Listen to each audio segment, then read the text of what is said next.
فمورا اڑوم لغما ډک دستان توای وای د یاوی پیغلی مجاہد خور ارمان توای وای. میں ایک واقعہ آپ کو سناتا ہوں جو خود میرے ساتھ پیش آیا. میرے پاس کئی سال پہلے کی بات ہے، جرمنی سے ایک صاحب کا میرے پاس خط آیا اور انہوں نے اپنا حال یہ لکھا کہ میں پاکستان میں تھا اور وہاں سے پھر میں روزگار کی تلاش میں جرمنی آ گیا. جرمنی جب آیا تھا تو اس وقت دین کا کوئی احساس میرے دل میں نہیں تھا، دین کی کوئی فکر میرے دل میں نہیں تھی. میں صرف دنیا کمانے کے لیے یہاں پر آ گیا تھا، تو نہ اپنے دین کی کچھ خبر تھی، نہ معلومات تھی، نہ اس پر عمل تھا. لیکن یہاں پر رہتے رہتے میں نے ایک کرسچن لڑکی سے میرے تعلقات ہو گئے اور پھر میں نے اسے شادی کر لی. شادی کے بعد بھی کوئی دین کی طرف رغبت پیدا نہیں ہوئی، کوئی احساس پیدا نہیں ہوا.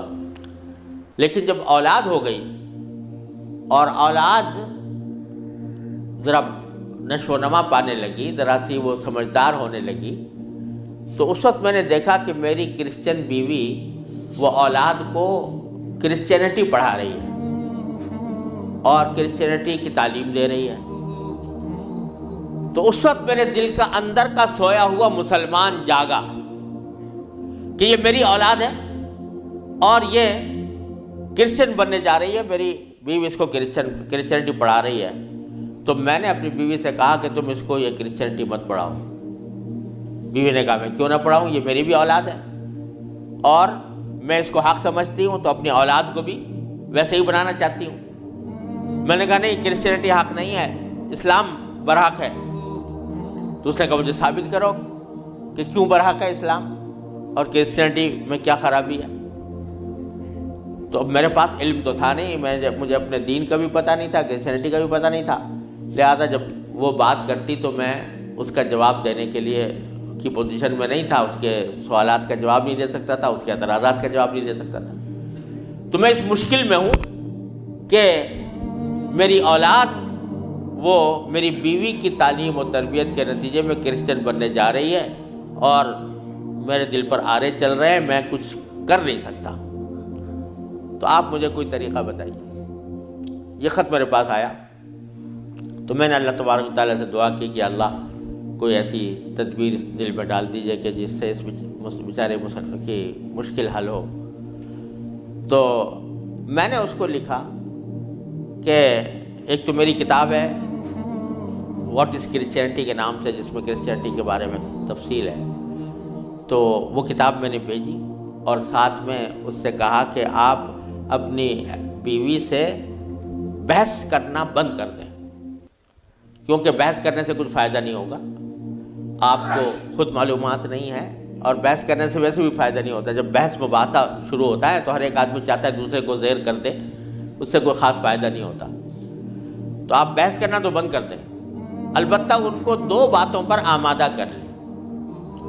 ایک بات تو یہ کہ ان سے یہ کہیں کہ بھئی خدا کو تم بھی مانتی ہو اور میں بھی مانتا ہوں، اور یہ بھی مانتی ہو کہ خدا سے دعا کی جاتی ہے. تو آؤ ہم دونوں بیٹھ کر یہ دعا کریں، اکٹھے بیٹھ کر یہ دعا کریں کہ یا اللہ اگر اسلام برحق ہے تو ہمارا سینہ اسلام کے لیے کھول دیجئے، اس پر عمل کی توفیق عطا فرمائیے. اور اگر کرسچینٹی برحق ہے تو پھر کرسچینٹی کے اوپر ہمارا دل کو مطمئن کر دیجئے. دونوں مل کے یہ دعا کیا کریں. ایک تو اس بات پر اس کو آمادہ کریں، دوسرے اس بات پر آمادہ کریں میں کتاب بھیج رہا ہوں کہ وہ کتاب کا مطالعہ کر لیں. میں نے یہ لکھ تو دیا، اللہ تعالیٰ سے دعا بھی کی کہ اللہ میں نے لکھ تو دیا ہے، اس کو مؤثر و مفید بنا دیجئے. کچھ عرصے کے بعد اس ساتھی کا خط آیا. اس نے لکھا کہ الحمدللہ میری بیوی نے آپ کی دونوں باتیں تو مان لی ہیں اور کہا کہ یہ دعا بھی کروں گی اور یہ کتاب بھی پڑھوں گی، لیکن ابھی کوئی فرق نہیں آیا، معاملہ جوں کا توں ہے. تو میں نے پھر ان کو خط لکھا کہ آپ گھبرائیں نہیں اور اس عمل کو جاری رکھیں.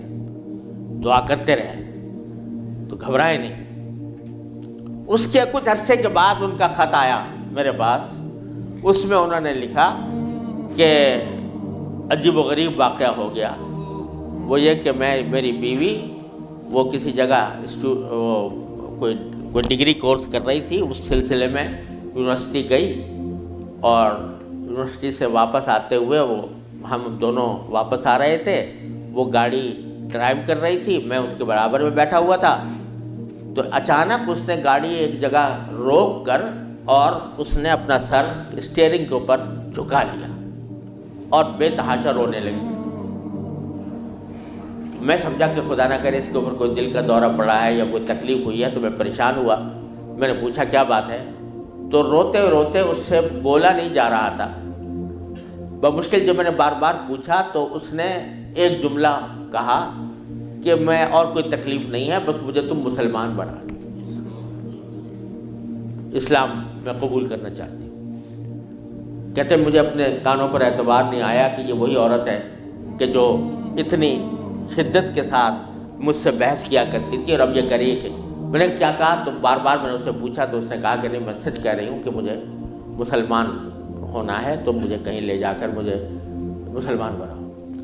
میں پھر اس کو فوراً اسلامی سینٹر میں لے گیا، وہاں جا کے اس نے کلمہ شہادت پڑھا، مسلمان ہوئی، اور اس نے خط میں لکھا تھا کہ یہ اتفاق سے یہ دن رمضان کا تھا، اور آج پہلا موقع ہے کہ ہم دونوں نے سحری میں اٹھ کر ہم دونوں نے اکٹھا روزہ رکھا ہے، اور آپ کو خط لکھ رہے ہیں، اور دوسرا خط میری بیوی کی طرف سے ہے۔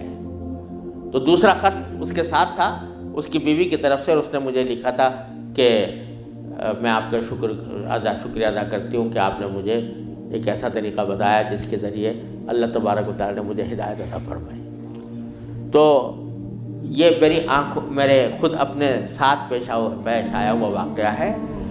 اللہ تعالیٰ سے اگر ہدایت مانگی جاتی ہے وہ دعا رد نہیں ہوتی۔ یعنی بہت سی دعائیں جو ہم دنیا کے لیے مانگتے ہیں کہ یا اللہ ہمارا روزگار لگ جائے، ہماری دولت میں اضافہ ہو جائے، اس میں ضروری نہیں کہ اللہ تبارک و تعالیٰ وہی چیز دے دیں جو آپ نے مانگی ہے، اس لیے کہ بعض اوقات اللہ تعالیٰ کے علم میں ہوتا ہے کہ یہ چیز اس کو دیں گے تو اس کے لیے نقصان دہ ہوگی، کوئی اور چیز دے دیتے ہیں، اس سے اچھی چیز دے دیتے ہیں۔ بعض مرتبہ آدمی مانگتا ہے کہ مجھے میری دولت میں اضافہ ہو جائے، لیکن اللہ تعالیٰ جانتے ہیں کہ اس کی دولت میں اضافہ ہوگا تو پتہ نہیں یہ کس وادی میں جا کے گرے گا، لہذا وہ نہیں دیتے اس کو، لیکن دعا کا ثواب اس کو دے دیتے ہیں۔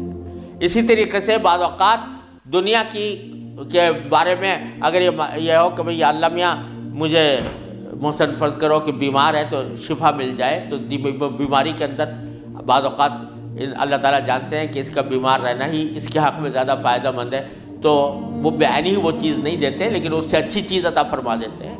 یہ اللہ تبارک و تعالیٰ کی سنت ہے دنیاوی چیزوں کے بارے میں۔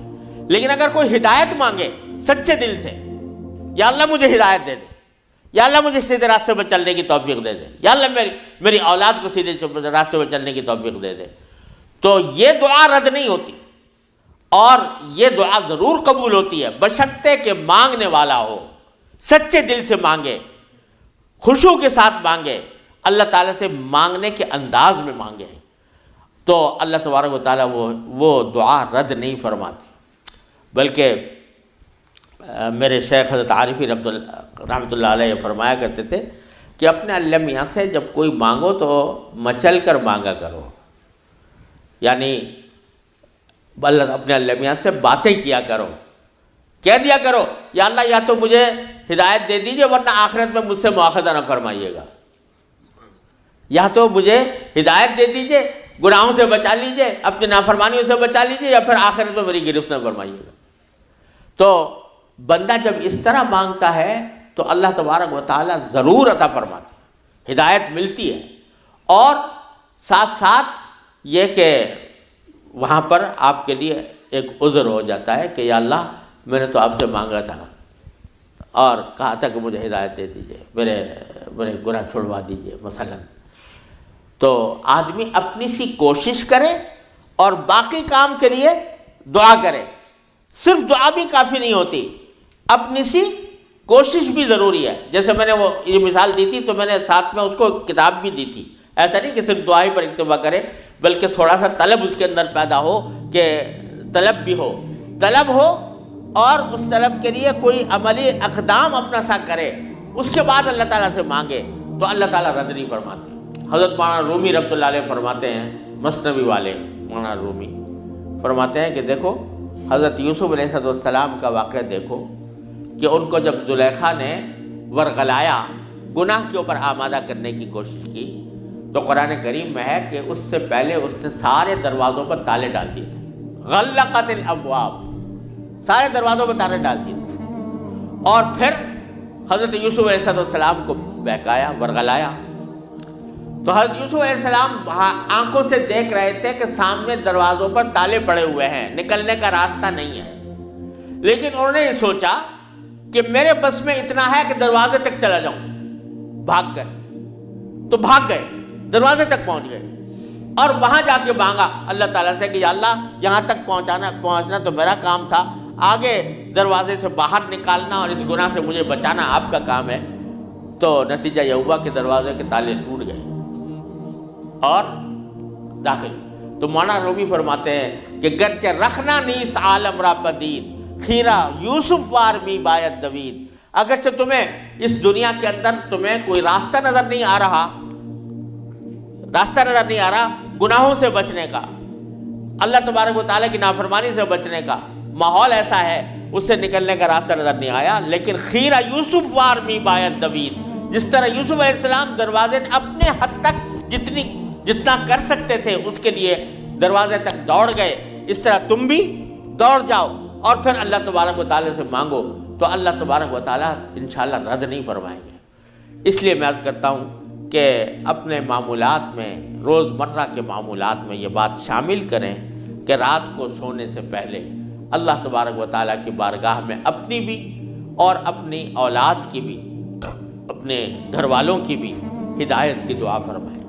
اللہ یا اللہ اپنے رحمت سے ہم چاہتے ہیں کہ ایسا کریں، اپنی طرف سے کوشش بھی کر رہے ہیں. یا اللہ اپنے فضل و کرم سے اپنے رحمت سے اس کوشش کو کامیاب بنا دیجئے اور ہمارے دلوں کو پھیر دیجئے.